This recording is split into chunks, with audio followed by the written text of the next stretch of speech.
Hi everyone, so if you've seen my paper review on another video, I went into the different papers pretty extensively. Just a quick snippet here because I'm going to try a new paper. This was done on Hobby Lobby's Master's Touch Premium watercolor paper, and on my other video I went over all the most best qualities, the pros and cons of these different papers. Anyway, so I talked about its absorbency and how it reacts to the paper. How it reacts to the paint, and the paint absorbs to the paper. This was also done with Master's Touch paper, premium watercolor paper. And I mentioned in my other video that I did like the fact I could get a soft bleed through here. It doesn't soak up as quickly or as well as Arches, but it is a very good paper for the price. And then I talked about glazes and what I really liked about these glazes. Now, this is Arches paper, and one of the most beautiful characteristics of Arches that I spoke about in my other video is that these beautiful absorbents, the way it just sucks up the paint and absorbs and bleeds into that, you can get some amazing atmospheric perspective. If you're doing ocean scenes or weather scenes, the Arches is really good. Arches is also good for different things like this and glazes if you want, but it can take a lot of paint. And it holds up real well, but it also absorbs real well. It just depends paint and versus water, how much water you're using and how much versus paint. But I really think Arches is an excellent paper to use. This is a Winsor Newton. I didn't find it as for all the characteristics I liked, but it's okay. It's a little bit below the Arches in my book for its versatility. It does not have as much absorbency, and that could actually be part of the sizing that's on the paper. But anyway, it's a good paper. Now, the other thing I did review in that longer video was Canson. And some of the pros and cons of Canson is that the paint just sits on the surface. It could be a very stiff sizing, starchy sizing on it that makes it not absorbent, and it doesn't bleed that well. I pushed the Canson as much as I could here, doing wet on wet and dry on wet in this little sketch here. And so what I thought, you know, giving the merits of this very inexpensive Canson XL watercolor paper, you know, it does this blotching, this what people call this cauliflower bleeding. You know, it doesn't soak in, but it kind of goes around on the surface and then dries. And if you like that effect, which I'm starting to appreciate some of these effects, if you like that effect, then Canson's a pretty good way to go. But I would normally just use it in a quick sketchbook. I wouldn't use it for my big giant watercolor paintings or ones that I have far more detail going on. Now, new, I made this book, by the way, and hand bound it myself with the Canson paper. Now, new, I was in the store, I was in Walmart of all places, and I found this Grumbacher watercolor paper.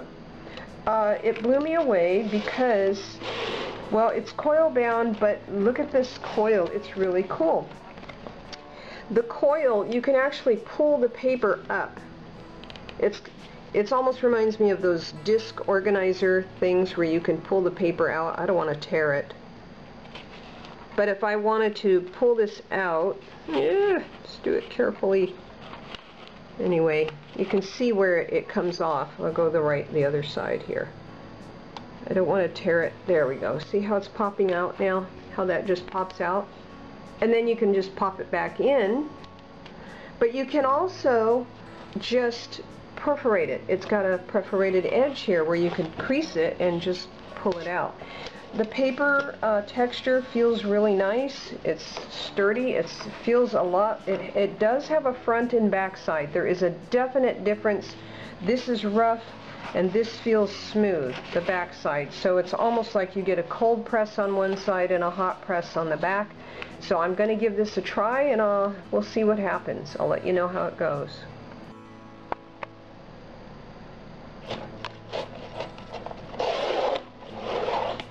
really thick.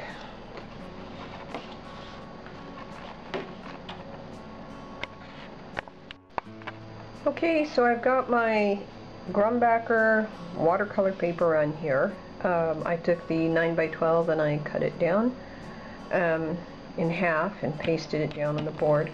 I'm going to be using this inspiration. It's a photo from Tim Janis's video. Tim Janis is a music composer.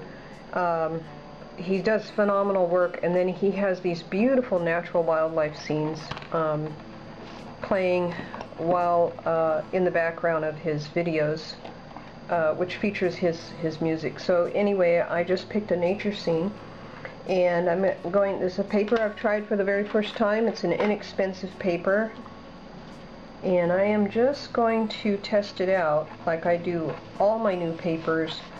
I give it a good wash just to see how the sizing is, and then I will drop in to some color, and I will try wet on wet, and then I will also try dry on wet as we move along. So I just want to see how this handles the challenge of absorbency, and so far so good.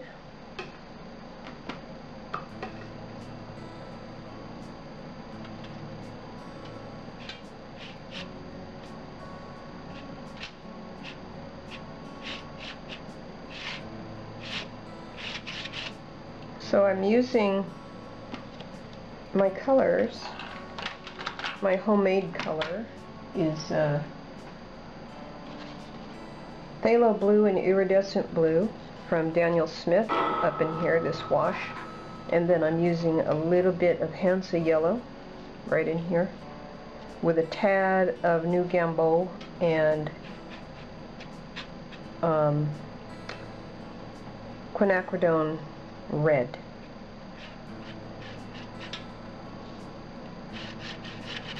So far, I kind of like it, and it's the cold press side. Yes, it's the cold press side of the paper, but I am noticing it looks a lot like rough.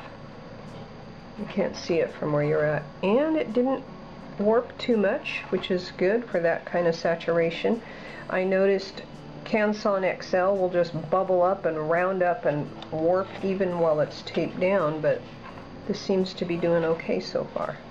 So we're gonna hit it again.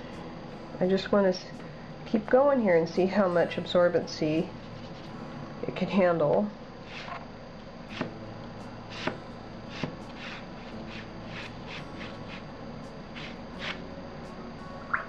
And it seems to be doing well. Yeah, I like that so far. I might be a new fan of this paper. We'll just see how it moves. Now I'm seeing here a little cauliflower effect. This blue has not dried yet, but I am seeing a little bit of where it tends to get a little rigid and won't blend. That's okay. I'm expecting that from a cheap paper. This is a very inexpensive paper, but I want to push it and see what it can take.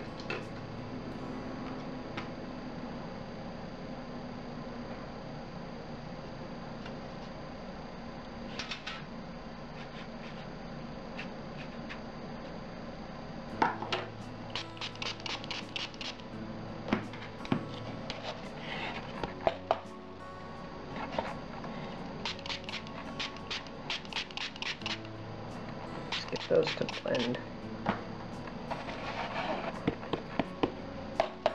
That's nice. That's nice. Like that. I'm using now my Quinacridone Rose mixed with, Quinacridone Red mixed with Iridescent Garnet. There's some good bleeding right there. That's nice. That's what I want. Okay, good. I'm impressed. This is really saturated, and it is staying down on the board. You can see a little warping, but not much. And now I'm going to let that dry. Okay, the paper has naturally dried. I didn't want to blow dry it with the dryer because I didn't want to create any lines or runs. I wanted to see what would happen. So we have a little buckling, just a tad. That's not too bad. And I really drenched it. I soaked this paper like you wouldn't believe. Now, when I did that with a Strathmore paper, it just turned into alligator skin and got linty and nasty. So I just want to see now what we can do with this, but I am going to challenge the paper. So I'm going to drop in some, just using my number 12 round watercolor brush. I'm going to drop in some cascade lines as if sunlight is streaming through from a forest. Okay.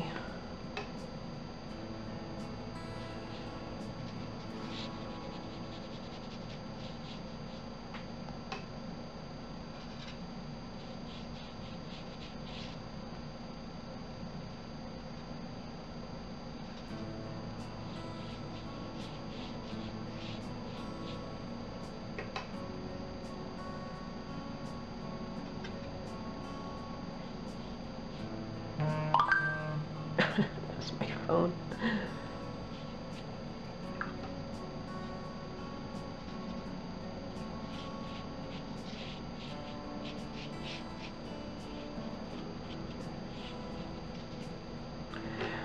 You can already see we're getting some high-rising mottled texture right here. It looks a little rough. So I think I've reached this paper's maximum tolerance on wet on its washes. So the next step is to try to be real careful here and not have these colors, not have these washes be too intense, because I have a feeling, I can see it here, that the tolerance level of the heavy water saturation is kind of frazzling this paper. And I expected that with a cheaper end paper, but now I know the range. I know what this paper can take in terms of its ability to handle both the brush and the water intensity. So I am going to now back off and not use as much washing on it, but I'll still get my colors in that I want. I'll just be handling it a little more carefully. So we're still into the background now, and what I'm going to do is come in with more of the foreground stuff. I'm just setting the cascading sun rays that are coming through. And the next level, I'll start dropping in some background elements and some trees and things. Okay, sorry about that. My camera turned itself off. There's some iridescence going on in here because of my own color mix of using this Pthalo blue and iridescent electric blue. I mix them together, and then I'm using iridescent garnet with quinacridone red, just a tad, and the Hansa yellow here with a little bit of quinacridone red. And I'm getting a very faint iridescent shimmer, which is great. It's not overpowering. Now, I began to paint this with that same blue plus a little bit of neutral tint, and my camera just sort of bombed out on me and I didn't know, so I'm filling you in now. So I'm going to use this brush. This is a really unusual brush. Can you see that? It looks like a rake brush, but it's really not. It has short bristles and long bristles. And I'm going to play with this a little bit to get a foliage effect, maybe. Let's see. Yeah, I like that. That's going to work. And it's random.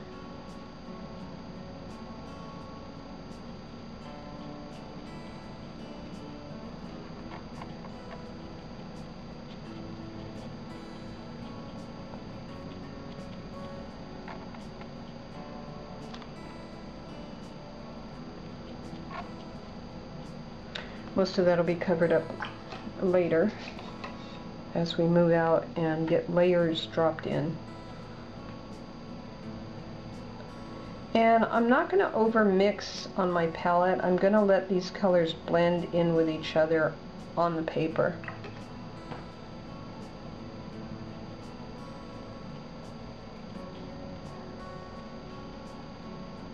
Kind of let them bleed out a little. There we go. And I'm going to come in now with some of the, with my 12 and do some trees. Same blue, same neutral tint.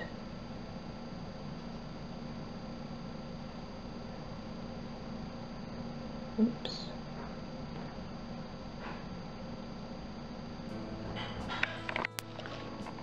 Okay, so again, here we go.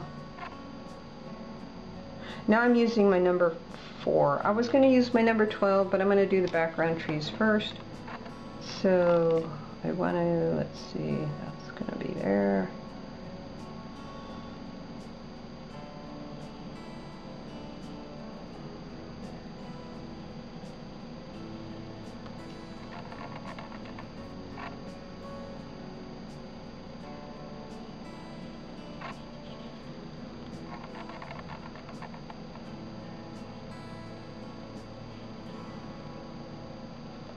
I'm just spotting those in right there. I don't want to make them too evenly paced out. What happened there?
As I go more towards the warmer side, I'm going to start to use a little bit of warmer colors mixed in there.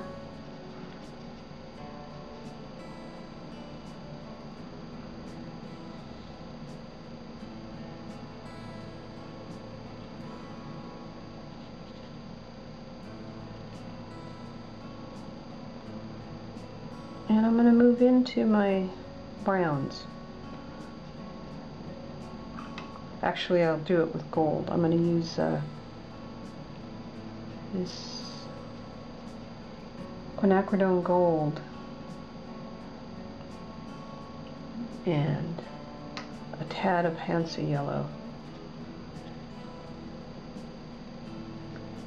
What I like about Quinacridone gold more than burnt sienna is that it just has a very rich kind of goldness to it. Burnt sienna is great, but when I want to hit those yellow highlights and just without going too yellow. The gold is a fantastic color. It's transparent. And I don't like using the lemon yellow. Lemon yellow tends to get a little green, like it just has a green tint. So I'm going to mix a little burnt sienna with the quinacridone gold.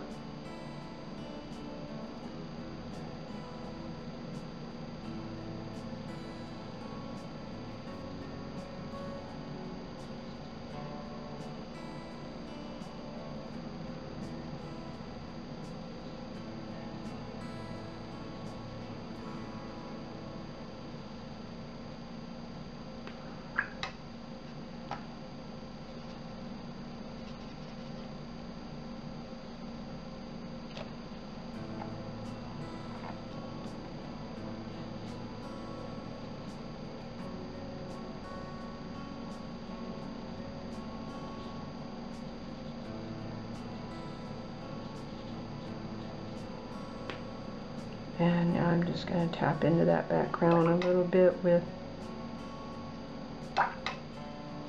those blues and the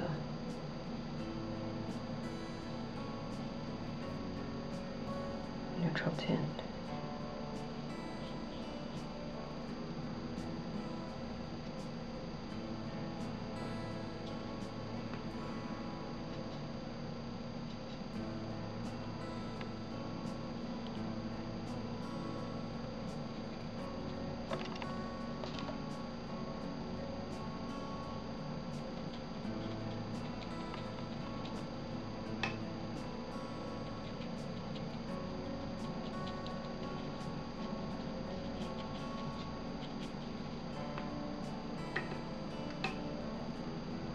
To get my greens, I'm going to stay with that unique blue that I mixed up.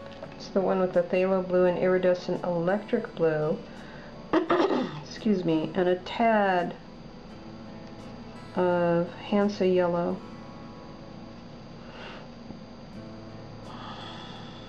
And the neutral tint.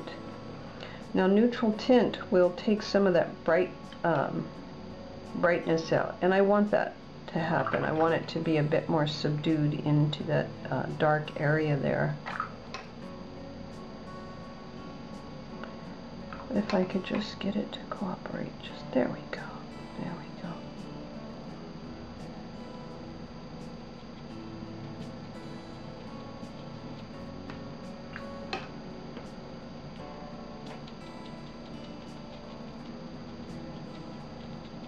Now instead of flooding this area where I want these saturated looks, I'm dabbing into it because I don't want to overstress the paper. I realized what its maximum tolerance level was with these washes. So now I'm going to be more painterly. Instead of spraying with water and tilting the canvas around, tilting the paper, I'm going to dab in some of these washes. I respect the limitation of the paper. It has its limits. It's not going to be as have that great range that perhaps more expensive paper would, like Arches, but I was impressed with its initial ability to take the stresses I put on it. It was pretty intense.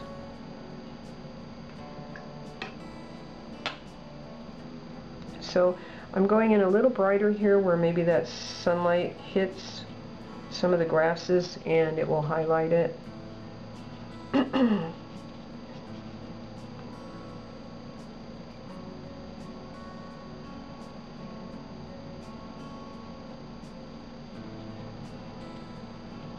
That's looking nice right there. Can you see that? Okay. Back to the blue and the neutral tint. A little more. Now it looks pretty heavy, but again I'm going to rinse my brush and then sort of drag that out. Dab that out, to bleed that out a little bit more.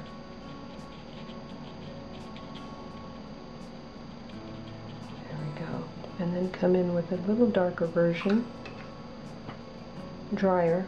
Every level, as I go, I want to get it a little drier, less wash. The closer it is and more detailed, so every layer becomes a little bit less of a wash or less wet than the layer underneath it.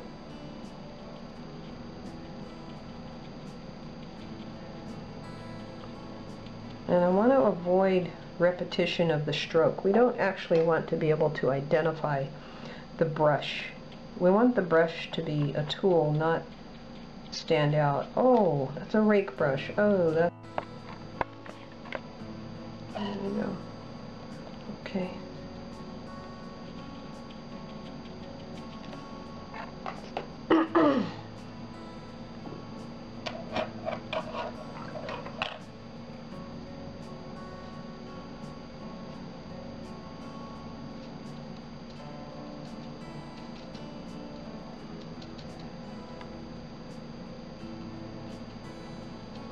Yeah, rotate the brush.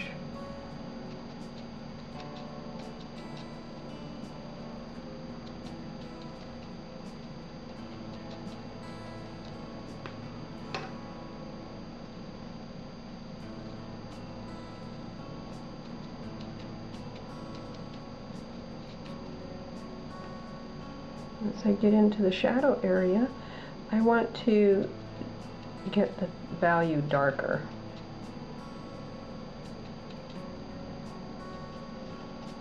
I'm going to leave some openings here and drop in the Hansa yellow and let it mix by itself with what I've already done, and that should help blend. Okay.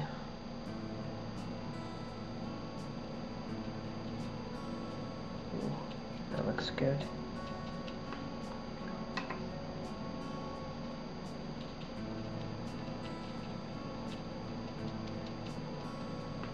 Now as it starts coming out from the darkness towards the light, I'm going to add a little more yellow. Not too much. I still want my greens.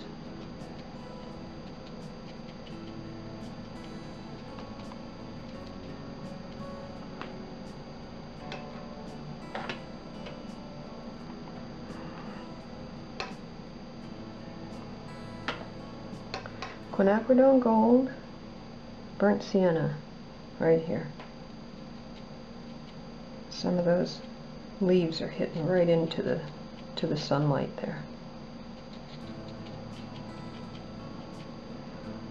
But wait, there's more. Now this is interesting. We're getting a little bit of natural blending there, and I kind of like what's going on. Can you see that? And the fact that there is some iridescence in there is going to make this look so beautiful. It's cool here. I want to warm it up. I'm going to add a little bit of burnt sienna and neutral tint. I've got to get the right combination here. Yeah.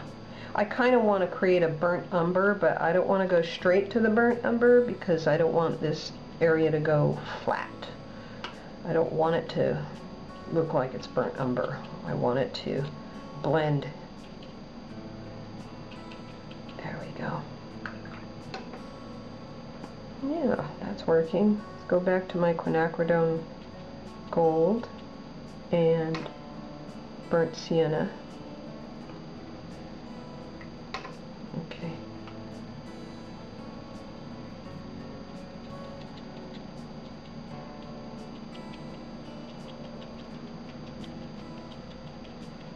And I'm going to make some greens pop here. Same color of that blue I mentioned earlier with the Hansa yellow.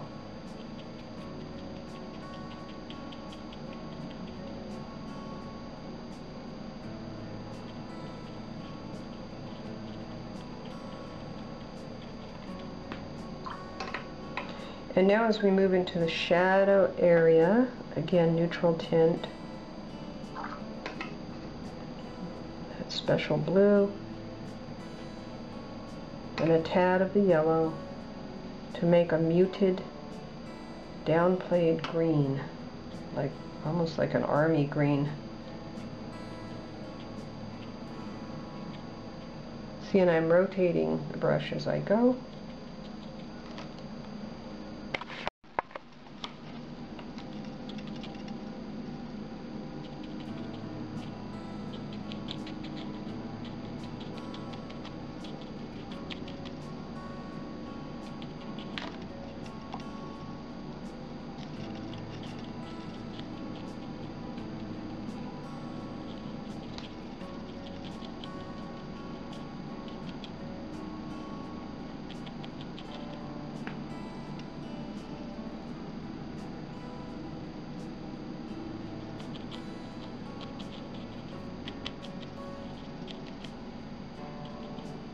I'm not going to muddy it.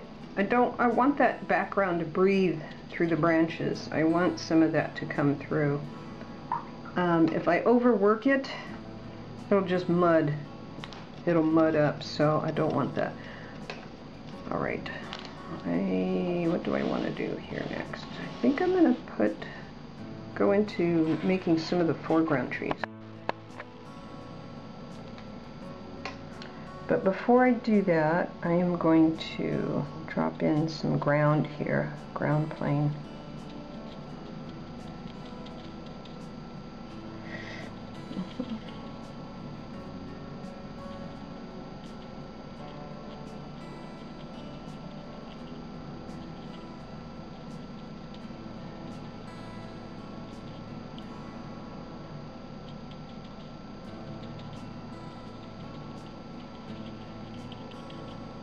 Yep, and now some more green.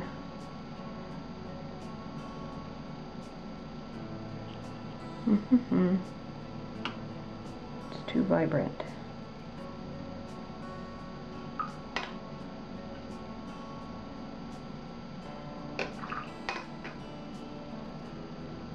There we go.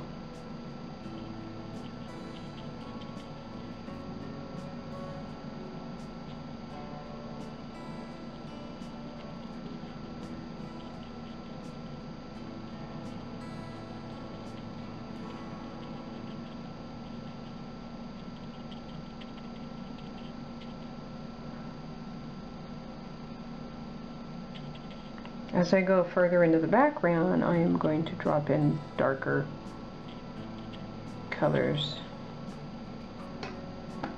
darker value back there.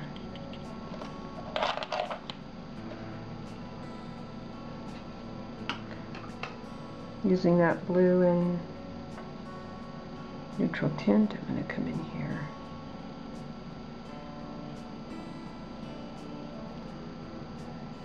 Oh, that's nice. See, it's getting that really pretty misty atmospheric look. Not bad for a very cheap paper, right? And I wish you could, again, see how this iridescence is just amazing. Look at that. It's amazing how it's just popping. So we're going to just keep moving along here. I'm going to drop in the trees in the foreground. I think I'm ready for that. I want to close up some of these areas where the eye is leaking off the page. There's too much highlight here, and it just this is a very strong movement. It's actually counter to this movement, so what I don't want is the eye to just wander off and slide off the page. In other words, we have to keep the area of focus. So I'm going to use that blue and a little stronger amount of the neutral tint. I like to keep a very limited palette.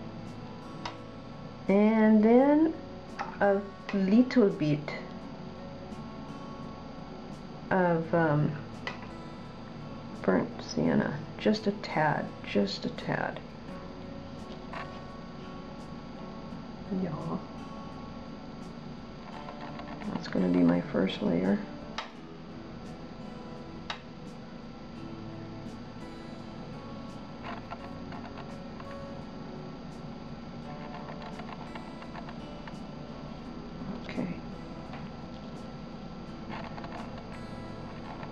Look at that shine through. That is amazing.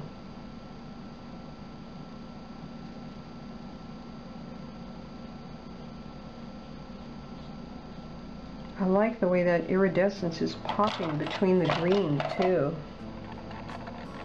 Wow, that's pretty cool.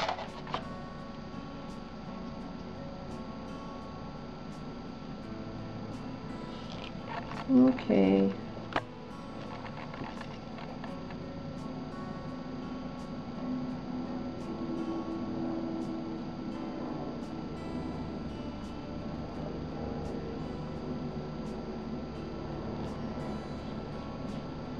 Next tree, right in here.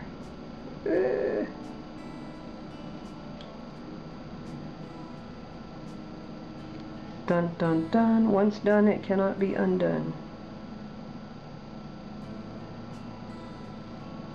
I don't want to create a tangent. I don't want the eye to lock up here with this intersecting position there. So we will counter that.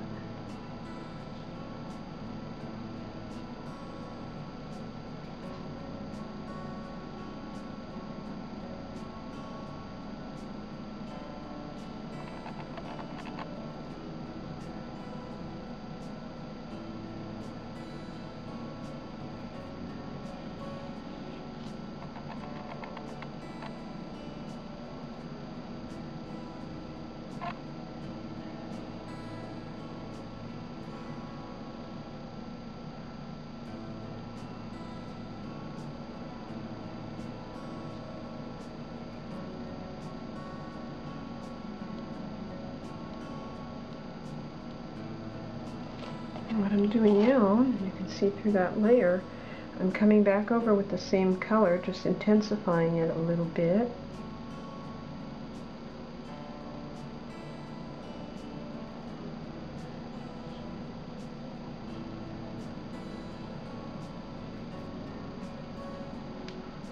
Look at that, making some of that bark.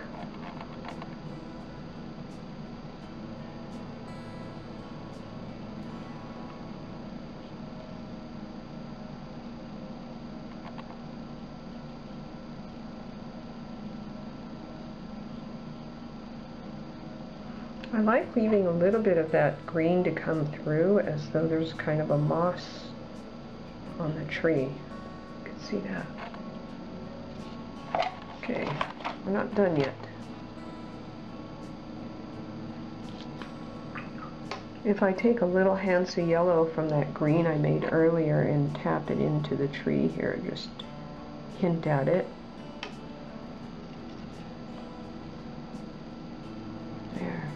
Going to give it a little texture. Now I'm very tempted, I don't know why, but I want a color balance here. I'm going to use some of that Quinacridone red right in here. I want it to have some of that violet. There it is. That looks so nice. That violet look. Just a tad of violet. Look at that. Isn't that pretty? Look at that. Wow.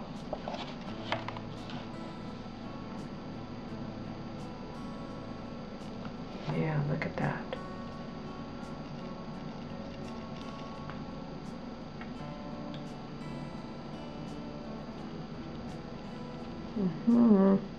Ooh, that's exciting. It's coming out very nice.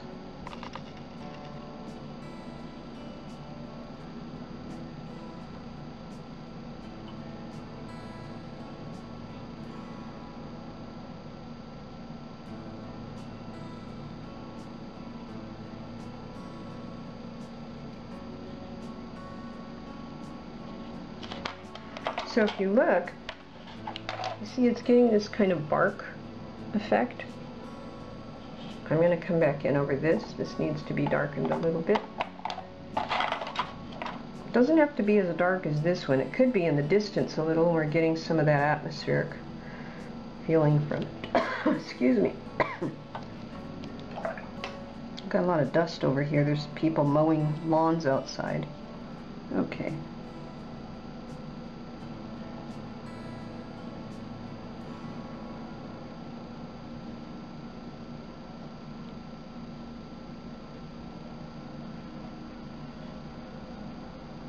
using my number 12.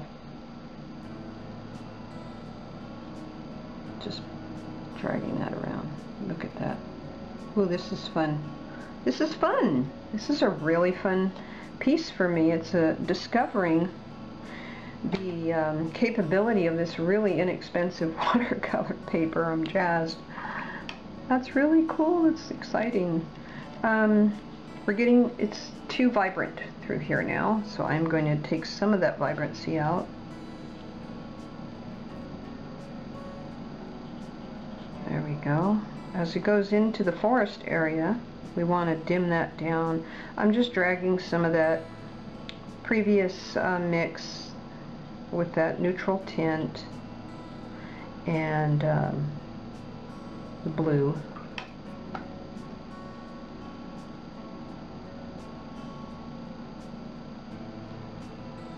I'm going to hit these trees again. They're set a little too far back. I'll put this one closer by touching it up again, and that will bring it closer by doing something like that. And then that sets the other one back. Look. So the one that was side by side to it now looks pushed back into the distance more. So everything is relative, right? And then let's do some foliage. I know what I'm going to use. Saran wrap. A little bit of plastic wrap.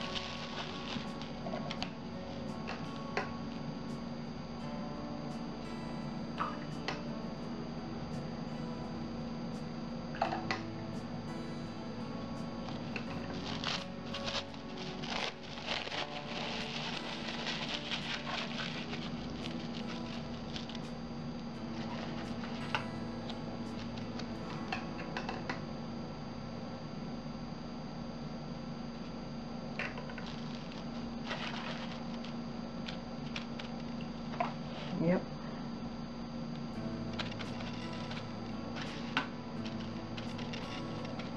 Oh, that's fun.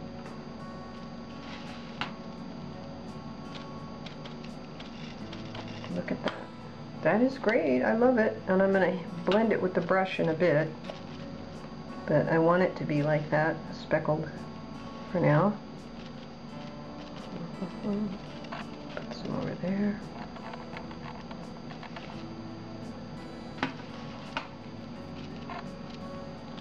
Oh, that's looking nice.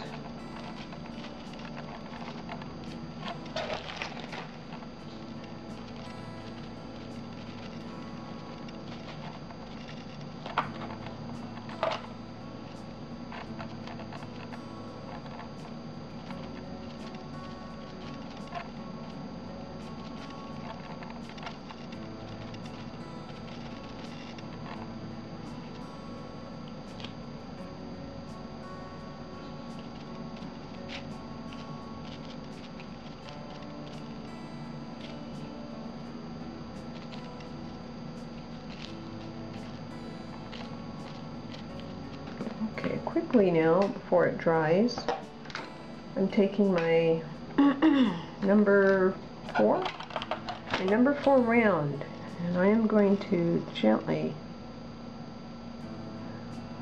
push some of that around a little bit.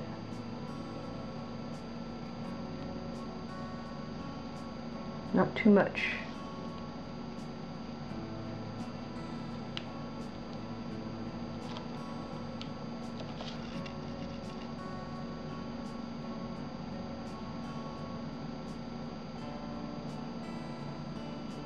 So now I come into the darker areas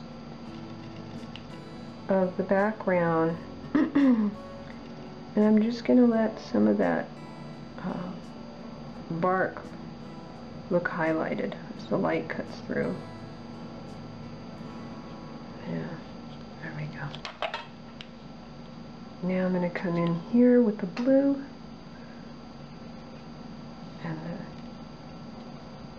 I'm going to wash that out gently. I'm going to use my rake. I don't know what you call this brush.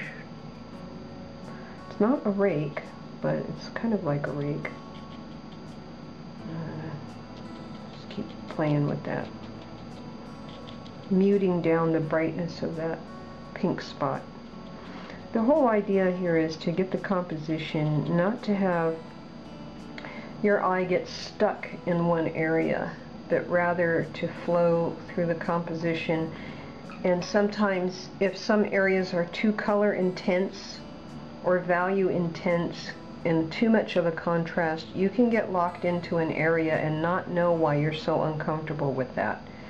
It can be like, there's something wrong with this. Why is my eye over here when I want to be over there? So the idea then is to make the viewer believe they're viewing where they want to, but in actuality you have strategized where to put their eye in the composition. Okay. Look at that. Now see, we're not leaking out off of the page over here. And I think this Quinacridone red, Quinacridone red is a great way to make it look violet by layering a glaze over what I already did with the blues. See this bright white light here? It's distracting. It's too sharp. So I am going to mute that down a little bit.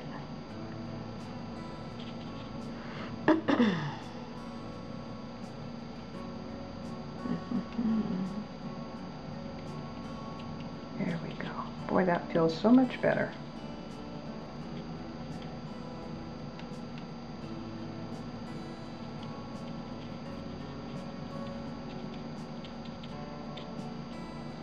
Okay. And this feels too strong right here, this shaft of light, so I am going to dim that down just a tad.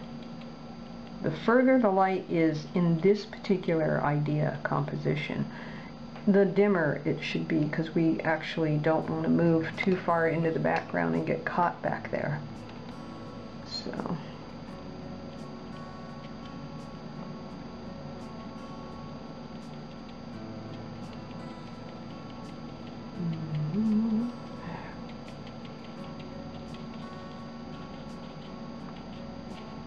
well, that's nice. That feels better. Now you see we have more of a focus. Our eye is now, it has investigated this area, but now it's moving towards the light. It's like life, right? You want to move towards the light. I do anyway. And whatever I do, I'm always moving towards the light. Whether it's to help others or be kind to animals, think about, you know, God, and just be happy in life. To feel so blessed, to be blessed, you know, that you can paint and you can draw and you can push a brush or you can watch.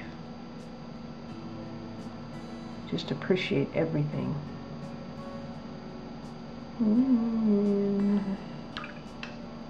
Yeah, I'm going to come in and take some of that brightness down just a tad.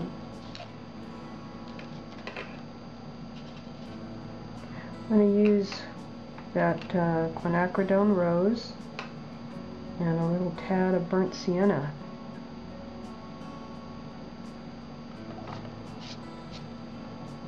Yeah, that's what I want to do. I just want to dim that down just a little. So what the burnt sienna does is take some of the vibrancy out that I first laid in with the Quinacridone gold, and I'm using the Quinacridone red. Did I say rose? I meant red. And the burnt sienna. And this is just going to mute some of that down a little bit.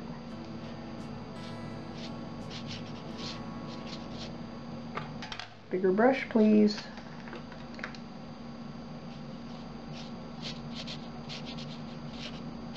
Yeah. I wanted it to pop in the beginning because that was going to be some of that background brightness. I don't want to lose that. But now I've got to bring, because we brought the brightness here down, we're going to bring this down just a little bit.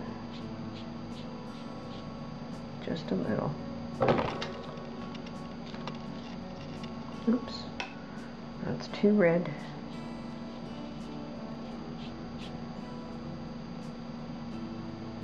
There we go. Now that's feeling better to me. I don't know about you, that feels better to me.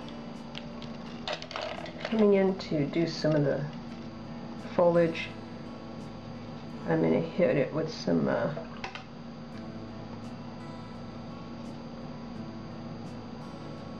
burnt sienna, a tad of the blue. I don't want to make green, so I'm going to be real careful not to overdo it. I just want to bring some of this. There we go. That's nice. I don't want it to turn green. I just want to mute some of that brightness. I want to take some of the brown out of the burnt sienna. It's too golden, so I'm using a little bit of the blue since it's already there.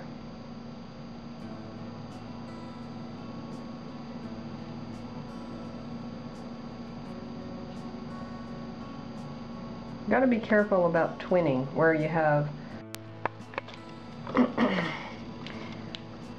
twinning is where you repeat a pattern. So we have to be careful we don't get into that. It's an unconscious thing that just happens naturally.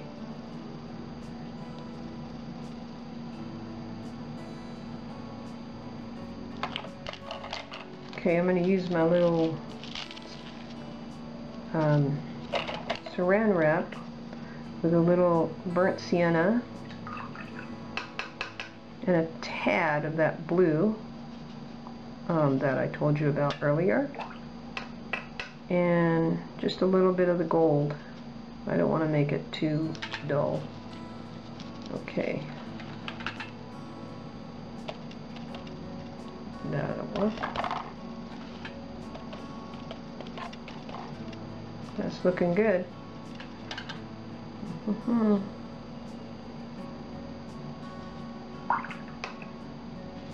Now that blue mixture I had earlier has a tad of that blue, neutral tint. And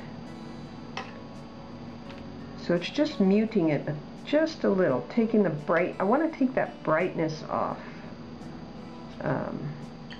But I don't want it to turn green, so we're just talking a smidgen of the blue, that bluish color. Dun, dun, dun, dun, dun, dun, dun.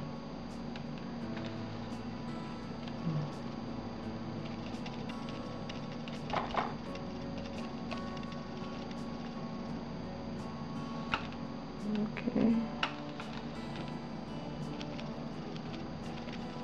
That's working out nice.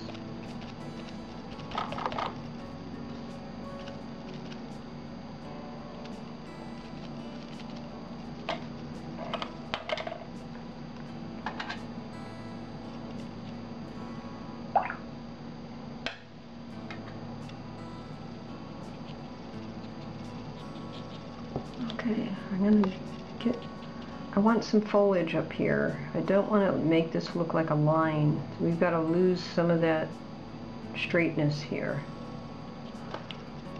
So I'm going to hit it with my, there. Yep. That pushes the beams of light into the background more. And we're not going to be having such that hard line there. It's going to be easier on the senses. Yep.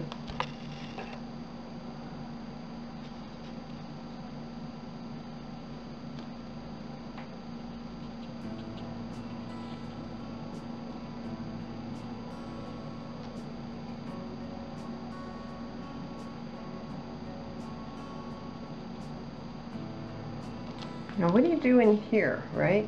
What do you do in here? Well, we'll come in with this same color. and we're going to be careful not to make it too blendy, because then we'll end up with mud or green. Now we can take some of that color and the two of them as they blend out, but we don't want to over mix it. We just want a hint to blend them, not get it so it's muddy. So you have to kind of have a sense of when to get in, when to get out. Jump in, jump out. Don't overwork, and don't try to over explain the details. You gotta let the eye have fun filling in that.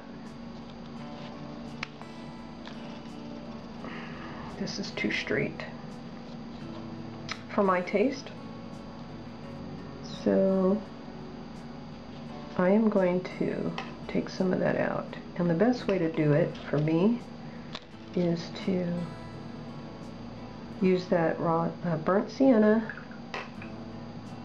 the same mixture I had earlier of the blue and neutral tint, and a tad of quinacridone gold. I don't want to make green, I want to take some of the edge off of this brightness. Yep.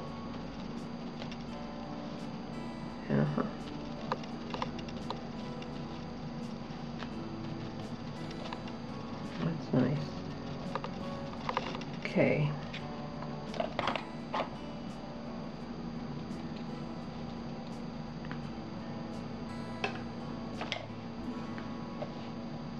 I'm going to come back to this foliage color.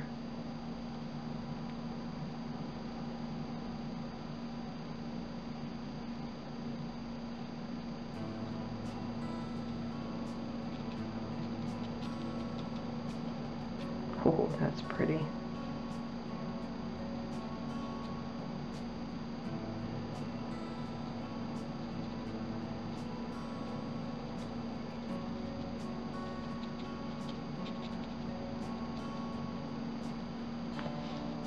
Isn't that pretty?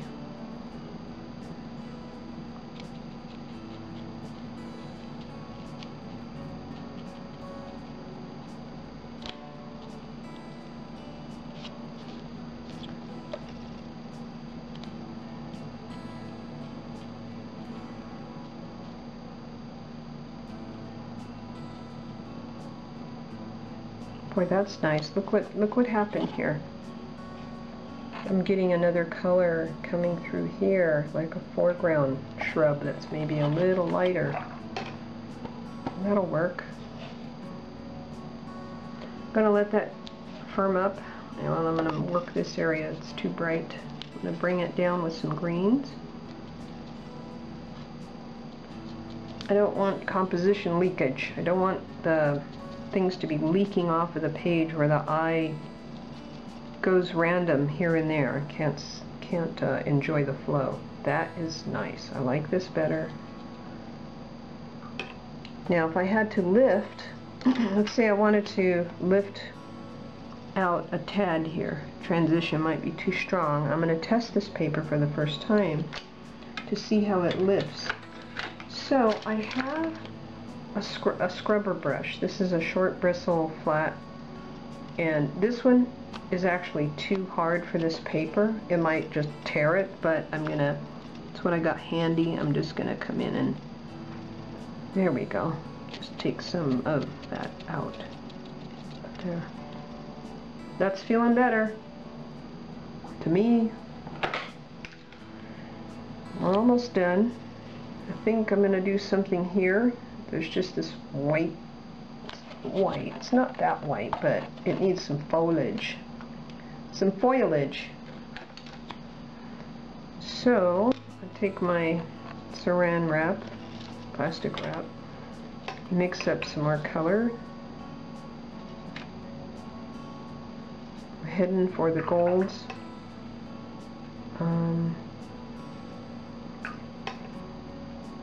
Actually, this is the barrier where the gold hits the green. The gold hits the blue right in through here. So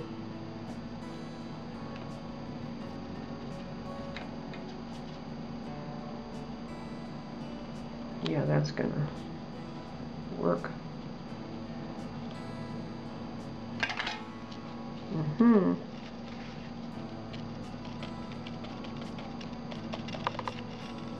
Mm-hmm.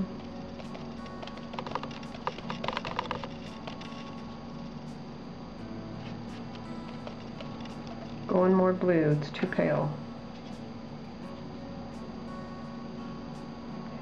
Adding that blue made it a little deeper green, which is fine with me.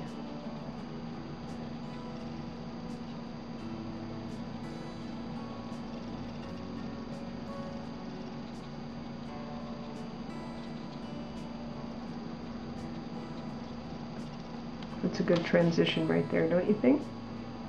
I'm going to green this right here. I want green. It's a little too... See, the light's hitting it just so. So I want it to be a little more green right here.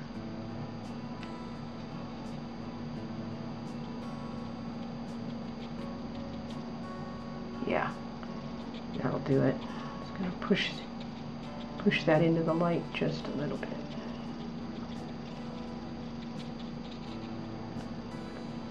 And I will do a little green over here too.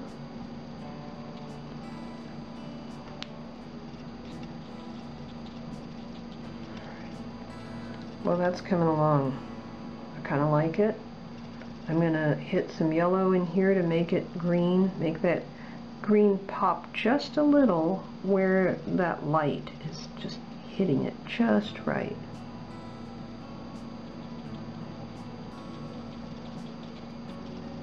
Yeah. Okay. This is too pale. I can just feel it. It feels too pale, you know. This is closer. So I'm going to darken this tree.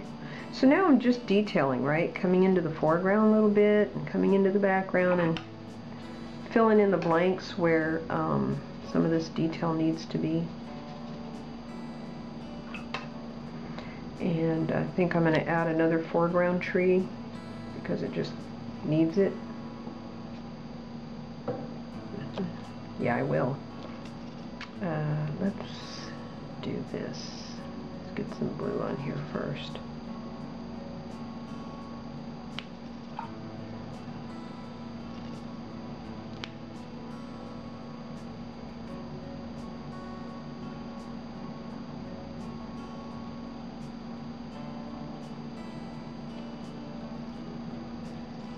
Yeah, that's cool enough. I like that. It's in the middle. Mm-hmm.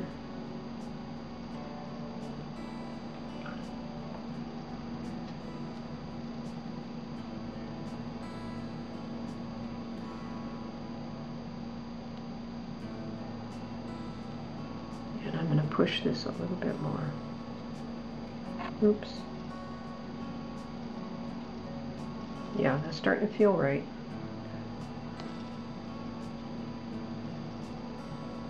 So how do you know? You try not to get too detailed, and for me, I try not to lock into the composition in any one area with a predetermined, it's got to be this way and this is how it's sticking out in my mind. I have to have it this way. I don't. I look at the whole composition. How is this tree working with that tree? How is it, am I setting my foreground, my middle ground, my background, if that was the intention, you know? So this is coming along. Now see how this is washed out here? It just looks a little bit faded out because of that bright light. I'm going to come in here and strengthen that up just a little bit, and you're going to see it'll help that tree's position.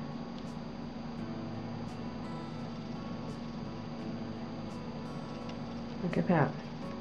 Isn't that nice? Now where shadows hit, we're getting a little bit into form, which I don't want to get overwhelmed with form because then we'd have to handle this whole painting different. But at least down here at the base, it's going to be a little darker where that shadow meets the baseline.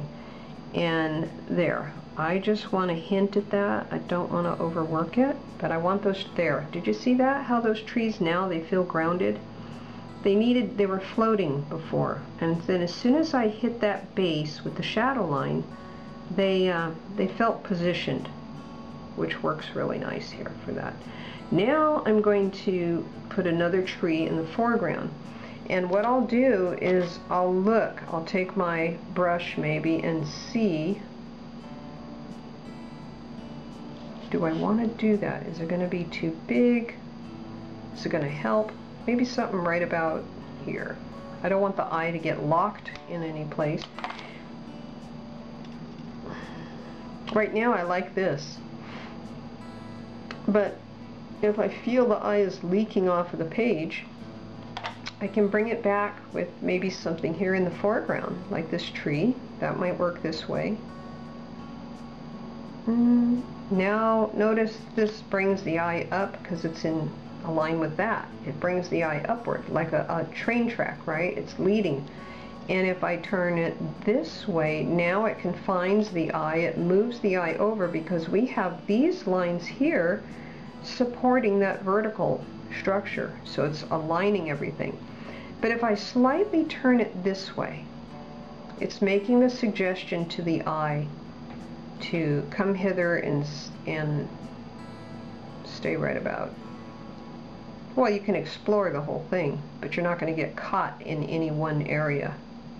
So I'm thinking I would put something right about here, but not real thick, not too much. Yeah, something maybe. Feeling it right here. How about you? Does that feel okay right there? I think so. I'm going to go there and down to probably right about here. Yep. And that's it. So now I'll come in with my blue and my neutral tint. And here we go. We're going to go from here to here.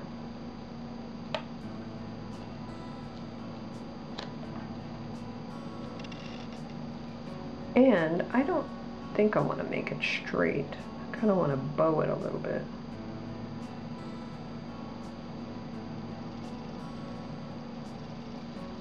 There.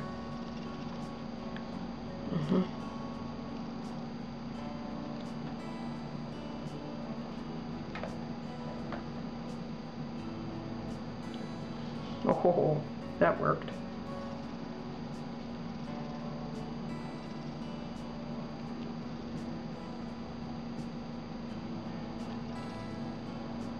As I go down, I'm going to use a little more neutral tint with the blue.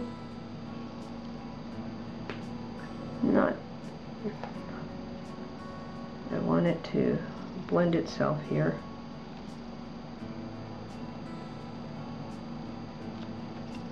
There we go. And I just realized I could actually suck some of that out right there and get some of that reddish foliage to overlap. It's not really red, but it looks red compared to the blue behind it. Is that going to work? Nope, that's distracting. Never mind. Love watercolor. Okay, now I'm going to come in with the bark, the next layer.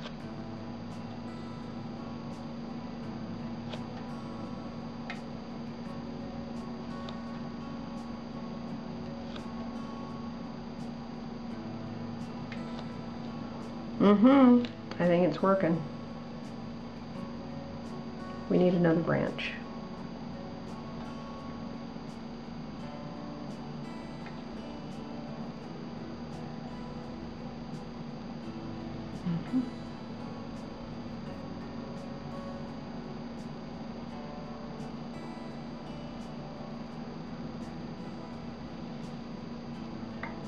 Yeah, that'll work.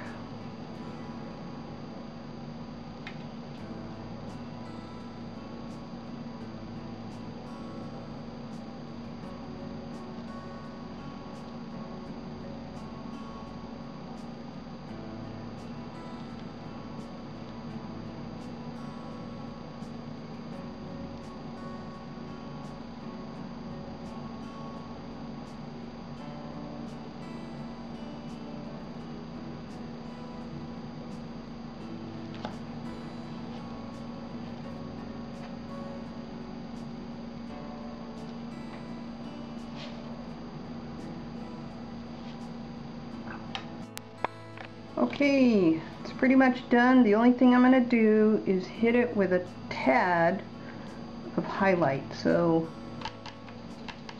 I want to pop it just a tad here and there, not a lot. So because I used iridescent colors, I'm going to come in with this color I made with iridescent gold and Hansa yellow. It's a mix, and I'm going to dilute it. I don't want it super strong, but I do want to just touch it as though the lichen or mosses are growing on the tree, and that bright light is just ever so faintly hinting at it here and there. So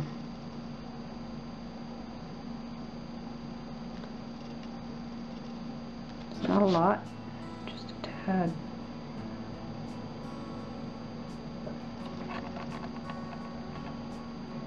Oh yeah, that looks real nice. And this interesting, on the cheaper paper, the color never really saturates in. It erases extremely well, so you can work that to your advantage by letting it get wet and spread a little bit, and then it will reactivate the color below it. This can be a very frustrating thing if you don't want that to happen. So you kind of have to get into know what the paper's characteristic is. You're not going to force the paper to be something it's not, which is, you know, can be a very difficult learning curve. But once you understand what its nature is and the characteristic of it, you can work with that paper and play within its range of possibilities. Okay, so I think it's almost dry, but I want to show you this beautiful iridescence. It looks almost surreal. And let's take off the now, cheap paper oftentimes tears. I'm just going to say that right up. So when you're peeling your tape off, make sure that area is dry, and you want to peel it at a right angle. So you can do all the right things and you will still rip paper. It's very, very, you know, fussy. It has its own fickleness. Cheap papers often tear easily, but I have seen Winsor Newton paper, which I'm not extremely fond of. I've seen that tear real quick. It just comes right up. So and I've seen Master's Touch paper, which is a very economical line put out by Hobby Lobby, and I've shown some of those at the beginning of this tape, I believe. But yeah, look at that. That's coming off nice. This felt very rough. I'm very surprised. It's supposed to be a, I think it's supposed to be a cold press on one side. The back side was extremely smooth, and it made me think it was a hot press on the back side. But anyway, look at that. This Grumbacher paper is totally surprising me. I stayed within its range, however, I didn't push it beyond its limit, and now I'm going to sign. I'm going to sign it. There's my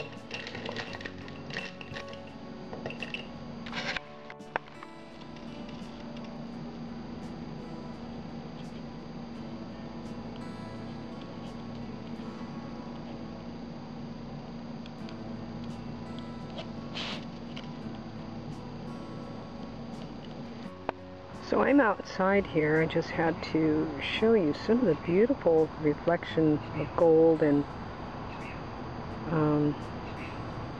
the iridescence on this painting. Boy, that's nice. Very unexpected for the paper to behave so well too, for all that I asked of it. Anyway, I hope you like.